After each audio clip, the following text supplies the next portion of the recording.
On Father's Day, my son sent me 2 keys and a note. One for a house, one for a car, and 5 words that gutted me. This is the last I'll ever do for you. I stood there holding metal and silence, thinking about the 17 years I spent keeping him alive. The 4 bags, the nausea, the kidney I gave him from inside my own body. So I sent him a text. Just 5 words back. What about the kidney? He read it and never responded. But what happened next? I think it broke something in me, in a way that finally set me free. Please subscribe for more stories like this. I opened the envelope standing up. I hadn't even taken off my shoes yet. There was a strange weight to it, like something more than paper. Inside, 2 keys on a plain silver ring, a folded post-it note in my son's handwriting, and 1 line scrawled in black ink. This is the last thing I'll ever do for you. It took me a moment to register what I was looking at. One of the keys had a car logo, Honda. The other was a standard house key, new, freshly cut. I stared at them for a long minute, as if they might rearrange themselves into something sensible. Then I unfolded the note. At least I've given you more than you gave me since my birth. I felt it before I understood it. That particular kind of silence that hits when someone believes they've just delivered justice. My son thought he was settling a score. I was supposed to feel closure. Or maybe gratitude. Maybe guilt. Instead, I felt calm. I walked into the kitchen, keys still in hand, note pressed between my fingers. The tile was cold beneath my feet, a reminder that I'd never gotten around to replacing the old heating system. There'd always been a reason. Bills, work, the aftermath of his surgeries, things that didn't leave room for radiant floor heating. I set the envelope on the counter, beside the sink I'd recocked myself 2 winters ago, and picked up my phone. I didn't hesitate. I didn't rehearse. I just typed 5 words and hit send. What about the kidney? He read it. I watched the read receipts flicker on. Then nothing. No reply. Just silence. The kind of silence that had grown between us over the last 5 years. Dense. Cold. Thick enough to drown in.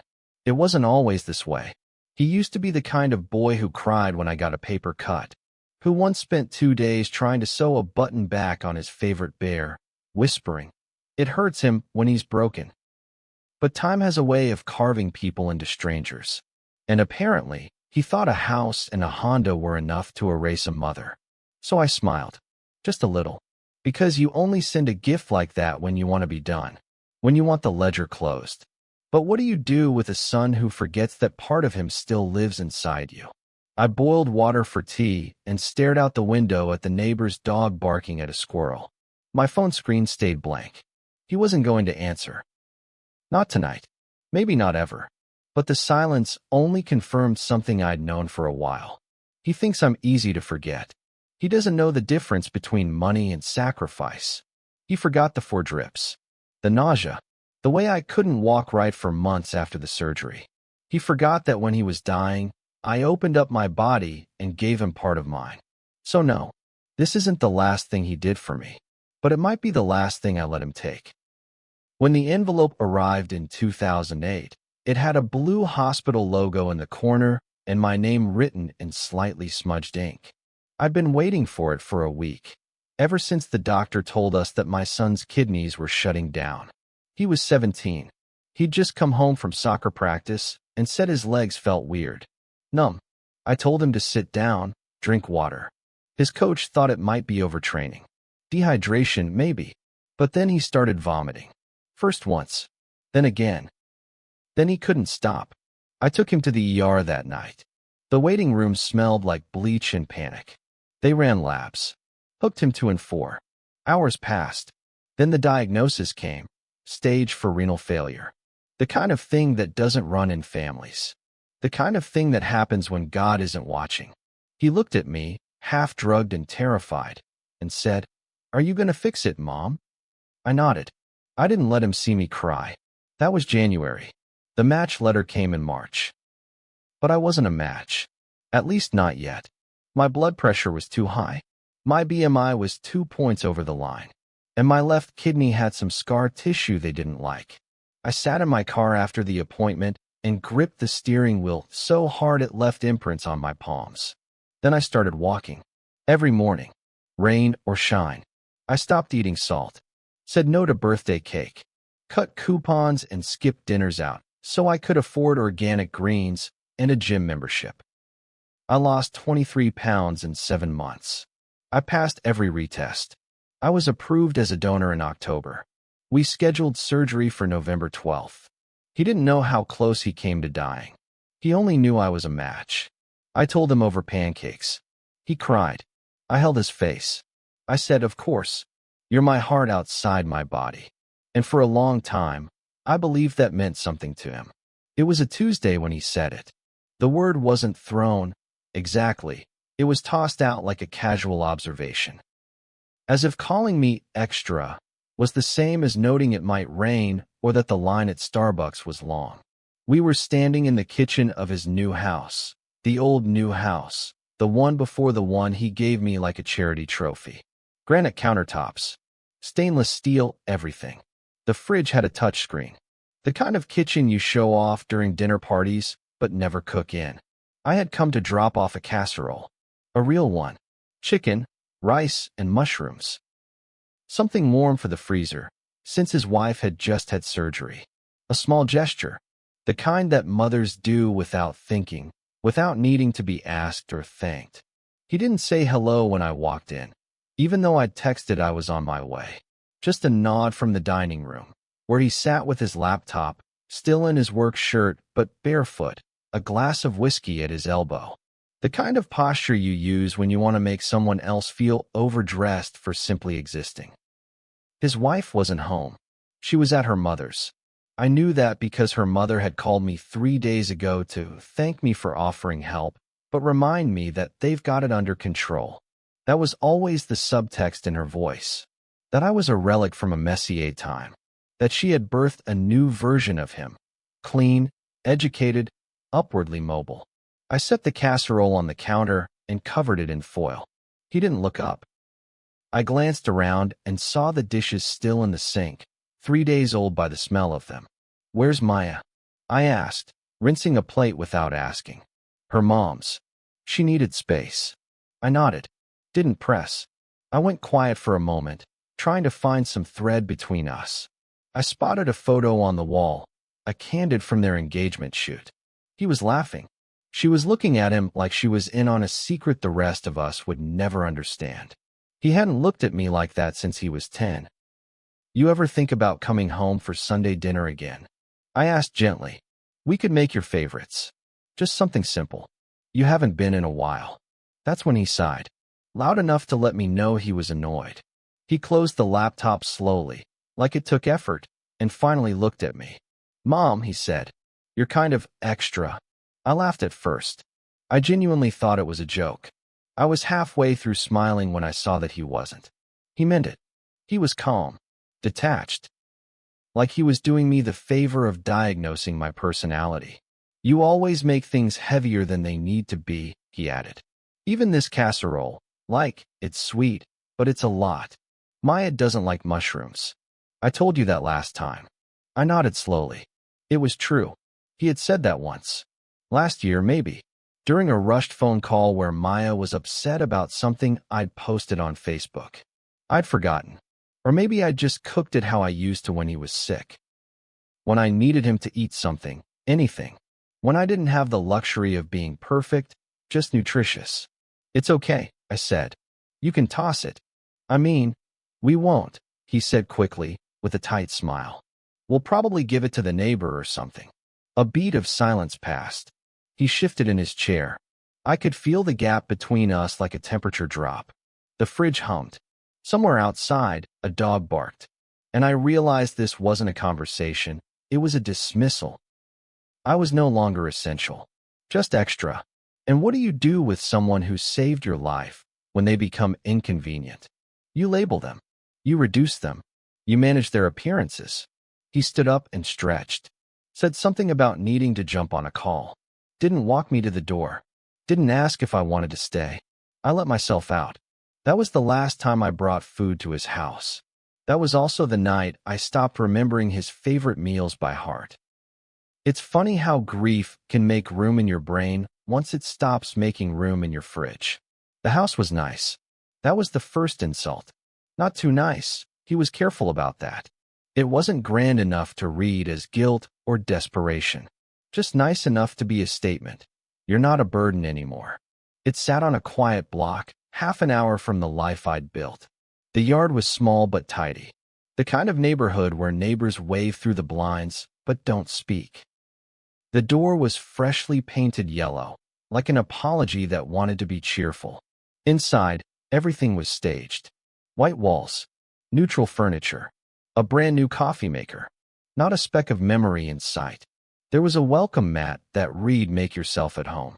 I stood on it, holding the keys he'd given me in a manila envelope on Father's Day, trying not to think about the fact that he'd chosen that day for this gesture. Father's Day, not Mother's Day, not my birthday, not even Christmas. No. He picked the one holiday I had no rightful claim to. And now I was being asked to feel grateful for a house I hadn't asked for, paid for with a story I wasn't invited to narrate. I walked the halls. I opened the fridge. The light was blinding. There were no magnets, no notes, no grocery list, just space. A void, dressed up like kindness. That night, I sat on the new couch, unwrapping the essentials I'd brought in a single suitcase. A photo of us from the year he got sick. I'd kept it by my bedside for over a decade. In it, he's wearing a beanie, freshly discharged from the hospital, and I'm holding his four-pole while he leans on me like a branch too tired to stand. He once told me, "I only got through it because of you." I set the photo on the side table. Then I turned on my phone and reread the note he left with the keys. "This is the last thing I'll ever do for you. At least I've given you more than you gave me since my birth." He had no idea what that sentence meant. Not just what it said, but what it betrayed. The arrogance of it. The finality. The ledger he'd apparently been keeping. He thought the car and the house cleared the balance. That they were equal to sleepless nights, to organ donation, to giving him my body and then watching it scar. He thought this was closure. But it wasn't closure. It was severance. And somewhere, I was supposed to sign at the bottom of the page, agree to the terms, and never speak of the truth again. But I couldn't help myself. I picked up my phone, opened our message thread. The last time we'd spoken, he had asked me to stop bringing up the past. I'd stopped. Until now. I typed, "What about the kidney?"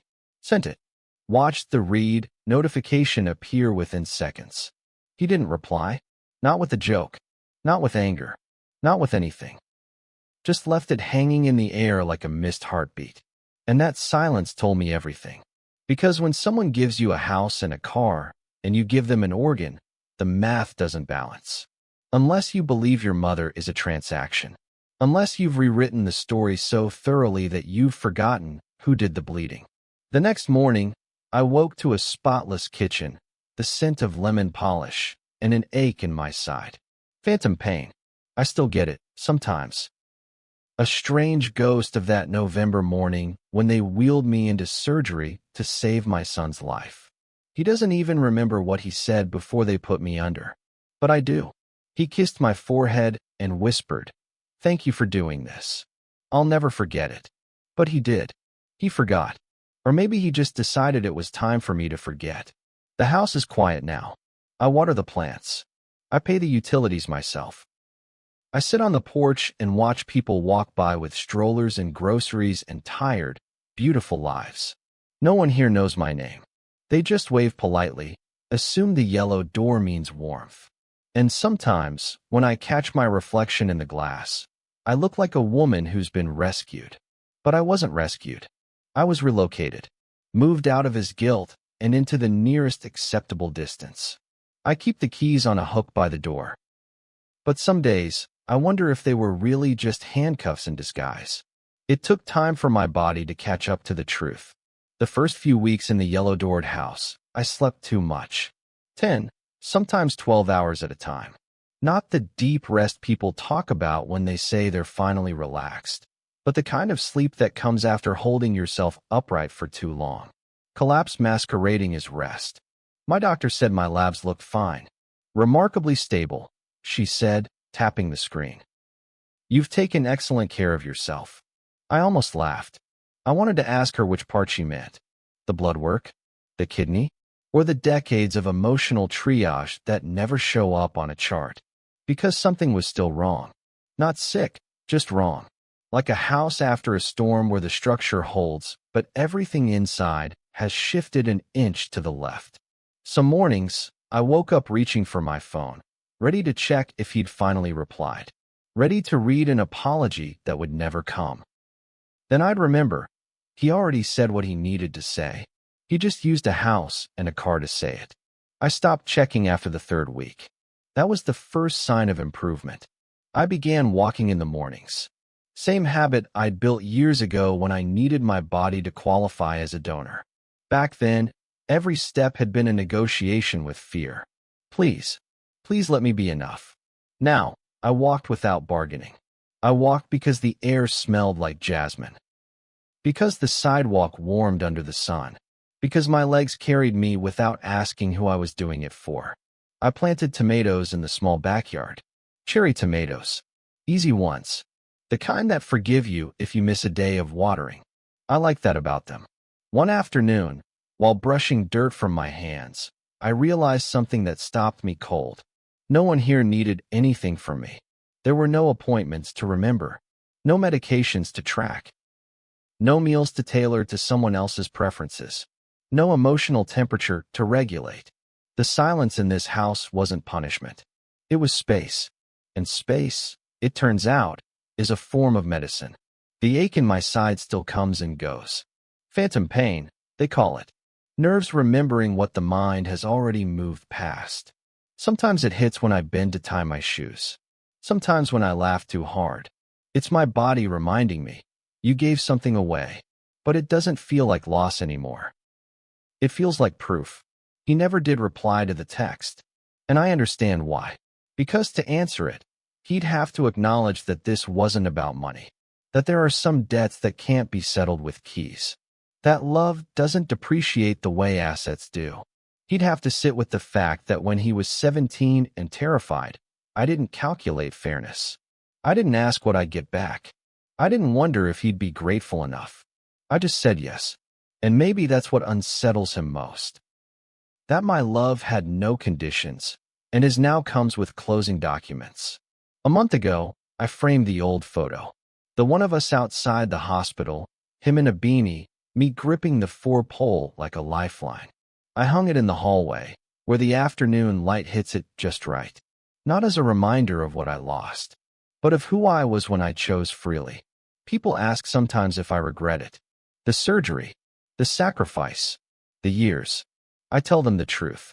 I don't regret giving my son my kidney. I regret believing that giving it meant I had to keep giving everything else. This house isn't a gift. It's a boundary he didn't know how to say out loud. And that's fine, because for the first time in a long time, I get to choose what happens next. I wake up when I want. I eat what I like. I speak without measuring whether I'm being too much. I don't shrink to fit anyone's comfort. My health now isn't just about numbers on a chart. It's about knowing that I am not disposable. That my worth was never up for negotiation. That love given freely does not require repayment, only remembrance. And if my son can't remember what it cost to keep him alive, then this is where I stop carrying him. What do you do when someone tries to repay a sacrifice you never meant to invoice?